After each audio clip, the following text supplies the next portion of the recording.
Everyone. ಪ್ರಶ್ನೆ ಸಂಖ್ಯೆ 14. ಪರಿಸರ ವ್ಯವಸ್ಥೆಯಲ್ಲಿ ವಿಘಟಕಗಳ ಪಾತ್ರ ಪ್ರಮುಖವಾಗಿದೆ ಏಕೆ ಅಂತ ಇದೆ.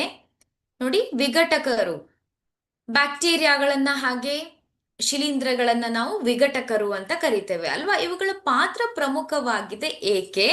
ನೋಡಿ, ವಿಘಟಕಗಳು ಸತ್ತ ಜೀವಿಯ ಅವಶೇಷಗಳನ್ನ ಮತ್ತು ತ್ಯಾಜ್ಯಗಳನ್ನ ವಿಘಟಿಸುತ್ತವೆ. ಈ ಜೀವಿಗಳು ಸಂಕೀರ್ಣ ಸಾವಯವ ಪದಾರ್ಥಗಳನ್ನ ಸರಳ ನಿರವಯವ ಪದಾರ್ಥಗಳನ್ನಾಗಿ ವಿಘಟಿಸಿ ಮಣ್ಣಿಗೆ ಸೇರಿಸುತ್ತವೆ.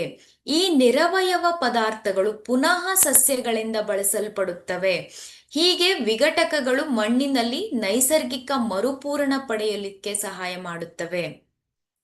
ಸತ್ತ ಜೀವಿಗಳನ್ನ ವಿಘಟಿಸುತ್ತೆ, ಹಾಗೆ ಅವುಗಳಲ್ಲಿರುವಂತಹ ಒಂದು ಸಂಕೀರ್ಣವಾದಂತಹ ಸಾವಯವ ಪದಾರ್ಥಗಳನ್ನ ನಿರವಯವ ಪದಾರ್ಥಗಳಾಗಿ ಮಣ್ಣಿಗೆ ಸೇರಿಸಲಿಕ್ಕೆ ಸಹಾಯ ಮಾಡುತ್ತೆ. ಆದ್ದರಿಂದ ವಿಘಟಕಗಳು ಅತ್ಯಂತ ಪ್ರಮುಖವಾದ ಪಾತ್ರವನ್ನ ವಹಿಸುತ್ತವೆ.